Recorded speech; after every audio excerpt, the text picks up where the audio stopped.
L'Apocalypse 3 au verset 18, Dieu donne un remède, donne les conseils à la Odyssée pour que la Odyssée se répande et qu'il achète de l'or éprouvé, qu'ils achètent l'habit blanc et qu'ils achètent aussi le collier pour rendre les yeux. Cette étude, je vous ai demandé vous pouvez voir ça dans les études que nous avons faites sur ce sujet, bien sûr, le chemin que tu as suivi. Nous avons parlé de la tiédeur de la Odyssée. Nous avons parlé de le criblage. Donc, en étudiant, en faisant cette étude sur ça, vous pouvez trouver les études que nous avons faites. Ça, je me rappelle, ça doit être l'étude numéro 9 ou 8. Vous pouvez trouver, quand même, vous allez trouver, essayez de regarder sur notre chaîne. Vous allez trouver cette étude et vous pouvez comprendre. Sinon aussi, je peux vous renvoyer dans l'étude de témoignage volume 1 à la page, au chapitre 16, si je me rappelle bien. Donc, c'est là où on nous parlait de ce message. Mais je vais aller sur, donc le message, il est donné. Maintenant, nous allons voir ce problème des groupes, ces groupes adventistes, divers groupes adventistes. C'est-à-dire, qu'est-ce que nous constatons ici? Les conseils des témoins fidèles qui sont donnés, l'obéissance romaine dans la Odyssée, devraient normalement unir les enfants de Dieu dans la lumière, unis par la même foi, la pureté de l'évangile devrait les unir et marcher dans la lumière. Mais comme je l'ai évoqué dans l'étude que nous avons fait le sabbat dernier, j'avais évoqué le problème que Paul aussi avait évoqué quand il s'adressait aux Corinthiens, 1 Corinthiens, au premier chapitre. À partir du verset 10, nous avons vu comme que Paul, Paul avait c'était ce problème. Il s'inquiétait pourquoi il y a une division au sein de l'Église. Il se demandait pourquoi les gens vont dire oui, nous sommes de terre et de terre et de terre. Donc, c'est un problème. Et donc, nous voyons que c'est Satan qui crée ces divisions, ces dissensions. Et donc, mais la question que nous devons nous poser, nous aussi, pourquoi il y a ces divers groupes adventistes? Il y a ces divers groupes puisque ils ne sont pas dans le même ils ne sont pas dans la même lumière. Ils n'ont pas le même enseignement. Il y a sans doute ce qu'il y a des erreurs dans les enseignements qu'ils amènent. Donc, il y a beaucoup plus des opinions que la parole de Dieu. Il faut des mauvaises applications. Il faut des mauvaises applications. Je vous donne un texte, lisons événements des derniers jours. Non, plutôt, évangéliser, c'est évangéliser à la page 548. Et là, on nous parle du fanatisme et pseudo-docteur. Ce texte, je l'évoque souvent, mais je le lis pas. Mais maintenant, je vais vous lire ce texte. Le problème qui s'opposait à la servante du Seigneur, donc il parle en 1897. Il dit ceci, nombreux sont ceux qui, de nos jours, c'est-à-dire en 1897, en font autant parce que ils n'ont pas compris le message décisif des premiers, deuxième et troisième anges. Il en est qui entreprennent des recherches dans la Bible pour y découvrir des textes indiquant que ces messages n'interviendront que dans l'avenir. Ils arrivent à la conclusion que ces messages sont véridiques, mais ils ne les situent pas à la place convenable dans l'histoire prophétique. C'est quoi le problème ici? C'est qu'ils n'arrivent pas à placer le message du premier, du deuxième, c'est tout le message de tous les messages, le message du troisième rang. Ils n'arrivent pas à les situer à leur place convenable dans l'histoire prophétique. C'est pourquoi d'autres personnes risquent d'égarer les gens pour ce qui concerne la chronologie de ces messages. Le jour du Seigneur s'approche avec certitude et pendant ce temps-là, les hommes soi-disant sages et éminents se plaisent à parler d'éducation supérieure. Ils ne connaissent pas les signes de l'avènement du Christ ou de la fin du monde. Manuscrit 136 en 1893.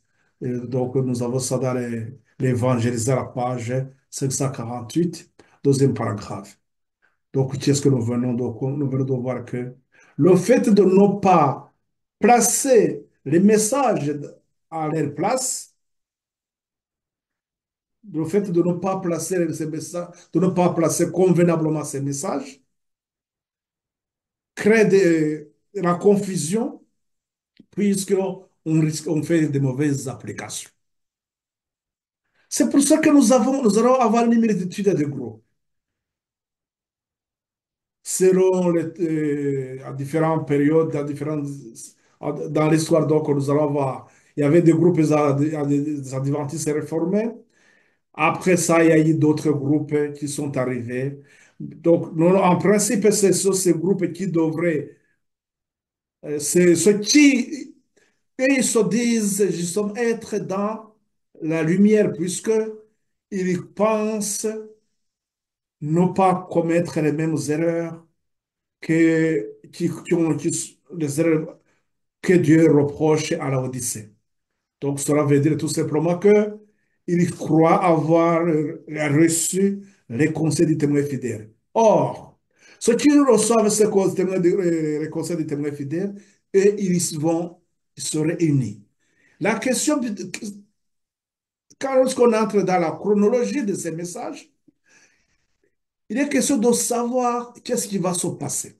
Après 1844, comme je l'avais évoqué dans ce que nous avons vu dans la première écrit, la page 242, deuxième paragraphe, lorsque Dieu demande à son peuple d'être purifié, blanchi et afin de pouvoir faire face à la bête, cette préparation ne serait-ce ce qui est demandé avec ce remède que Dieu propose à son Église, c'est-à-dire le conseil du témoin fidèle, l'Apocalypse 3, 18.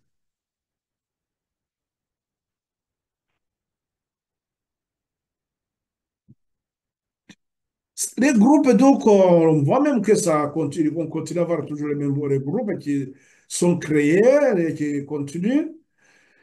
Et la fois passée, je vous avais lu un texte je vais encore revenir sur ce texte, je vais vous lire les deux textes seulement. Oui, il y a un texte que je vous ai lu pour bien connaître Christ.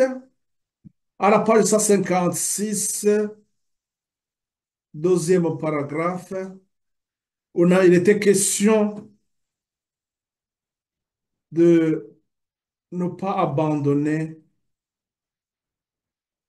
de ne pas abandonner notre assemblée. Ne pas abandonner, c'est Hébreu 10, 25. au 26, et continue 26. Pour mieux connaître Jésus-Christ. Il était question de, c'est de demeurer dans la lumière. Il n'est pas facile pour les membres d'une famille demeurant dans une communauté ou bien un village, un environnement non croyant.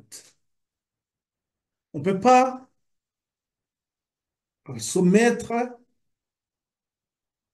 dans un lieu où il n'y a pas de lumière, où il n'y a pas de croyants, et se mettre avec des incroyants et penser rester dans la lumière. C'est pour cela que Paul, s'adressant aux Hébreux, il dit, n'abandonnons pas notre assemblée comme c'est la coutume de quelques-uns, mais exhortons-nous réciproquement et d'autant plus que vous voyez s'approcher le jour. Ils ne devraient pas abandonner les assemblées puisqu'ils vont où? Dans l'obscurité. Il faut rester dans la lumière.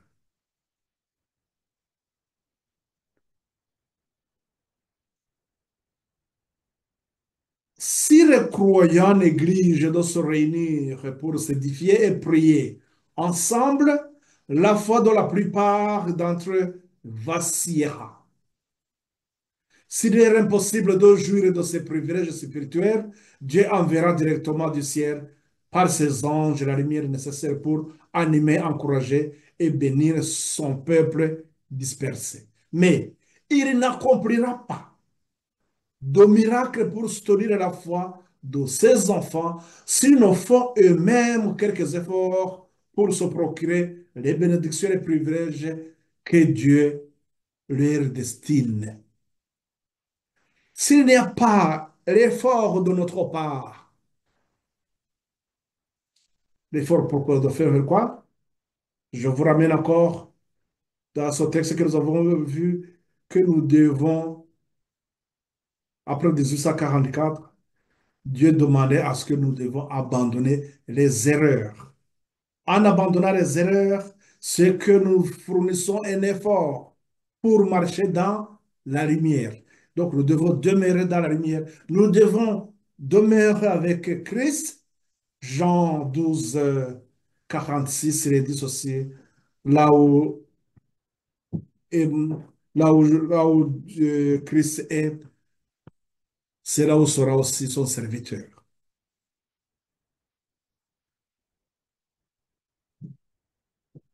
Le texte que je vais lire, qui est dans Jésus-Christ, à la page 388, et après on fait un commentaire sur ça,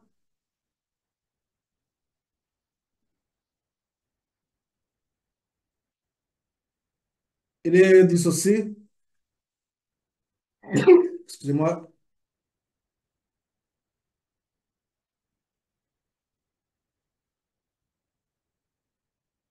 Jésus-Christ à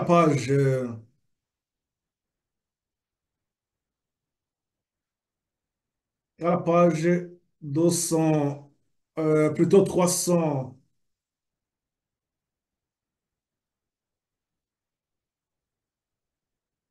300 et 338. Excusez-moi, j'y arrive, j'arrive. Attendez une seconde, j'y arrive.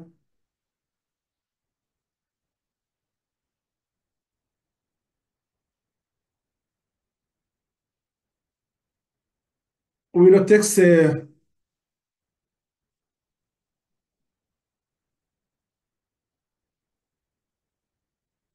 excusez,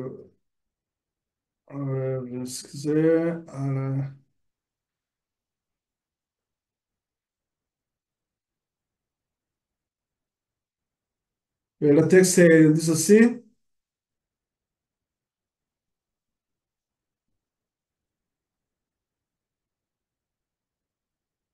Une seconde, je retourne.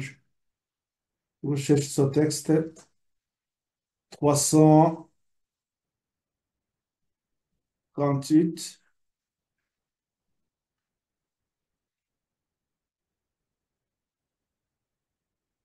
Ouais, donc ce texte nous dit, nous demande de nous détourner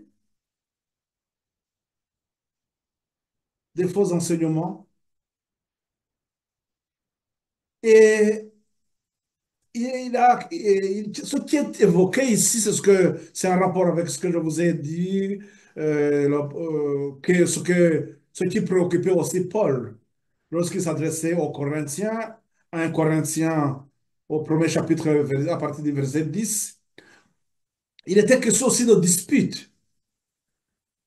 Les disputes sur donc là, il nous a dit que nous parle aussi de que Satan, il va détourner l'attention des enfants de Dieu. Il va amener des confusions.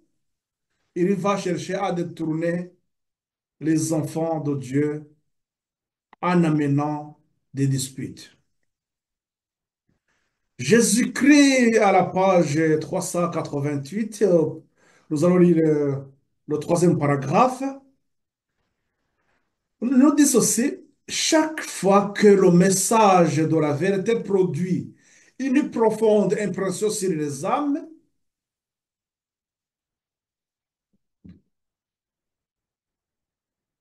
Satan emploie ses instruments à créer une dispute sur quelques questions d'importance secondaire.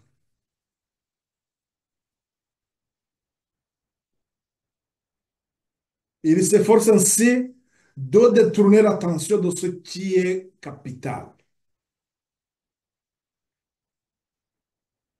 Ce texte nous révèle quelque chose quand même. Il se peut que ces différents groupes, ces divers groupes adventistes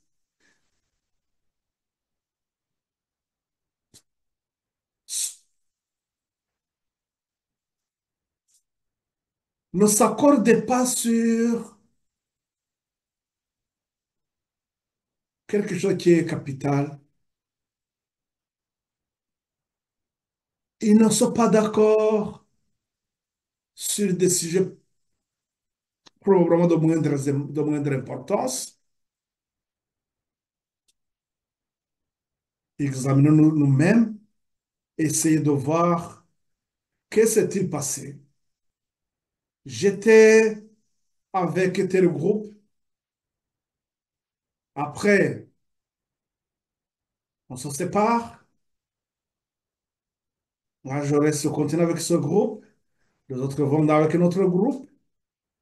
À un moment donné, il va encore séparation.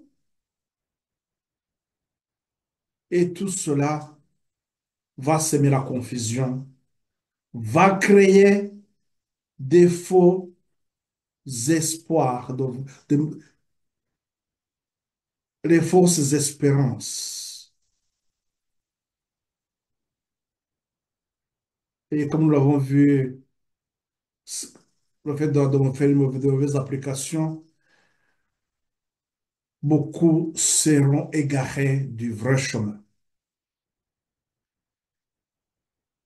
C'est là où il nous est dit aussi, dès qu'une bonne œuvre est commencée, il y a des ergoteurs prêts à engager une dispute sur des questions de forme ou de détails techniques,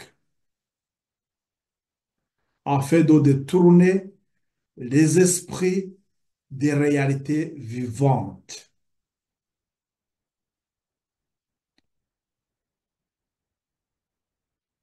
Lorsqu'on voit Dieu sur le point d'agir, lorsqu'on voit Dieu sur le point d'agir d'une manière particulière en faveur des siens, on ne doit pas se laisser entraîner dans des controverses ne pouvant avoir d'autre effet que la ruine des âmes. Des controverses, c'est entre ceux-là qui se croient être dans la lumière. Donc, c'est tout, sur ce point, Satan attaque des responsables, des dirigeants, ceux qui sont dans la classe dirigeante, de ceux-là qui enseignent, qui éclairent les autres. Il va y avoir des discordes sur des sujets quelquefois de moindre importance. Et ils vont se séparer. En se séparant, qu'est-ce qui va se passer? Ces controverses vont entraîner les autres dans la ruine. Ils vont se déconnecter du chemin et qui les conduisait à d'autres lumières et ils vont se détourner du chemin. Ils vont s'écarter de leur vrai chemin. Mais rappelons-nous ce que nous avons vu, les premiers écrits à la page 256, deuxième paragraphe, que c'est le message des trois anges, c'est l'encre. Que ceux qui sont dans ce message ne pourront pas s'égarer. Ça revient à nous dire tout simplement que ces sujets de moindre importance, lorsqu'ils arrivent sur le message de trois anges, lorsque nous avons compris la ligne de réforme d'Apocalypse 14, la façon dont ces messages ont été donnés, ont été placés chronologiquement, et la façon dont Dieu envisage de terminer le temps, puisque c'est avec le message de troisième ange que l'évangile va se terminer. Lorsque nous avons compris ce principe, les principes qui ont guidé les enfants de Dieu dans ces messages, donc on ne pourra pas se tromper. On ne pourra pas faire de mauvaises applications. Donc, il n'y aura pas de confusion. Ceux qui ne comprennent pas ce message, ceux qui ne comprennent pas ces messages, le message du premier, deuxième ange, ne pourront pas comprendre le message du troisième ange. Ça revient à dire tout simplement, ceux qui n'ont pas compris la ligne d'Apocalypse 14, cette histoire des Mérite, c'était ce temps de préparation du message du premier et du deuxième ange, ne pourront pas comprendre la ligne de la réforme d'Apocalypse 18. Cette ligne de réforme d'Apocalypse 18 qui amène beaucoup plus de lumière, qui vient amplifier le message du troisième ange pour que ce message devienne au grand cri. Donc, on n'a pas compris. Voilà, c'est pour ça qu'il va y avoir la confusion. Il va y avoir une mauvaise application. Avec une mauvaise application, nous allons sans doute avoir une multitude d'enseignants, d'enseignements. Donc, ça va créer divers groupes adventistes. Se disent adventistes, mais qui ne s'accordent pas sur tel ou tel point.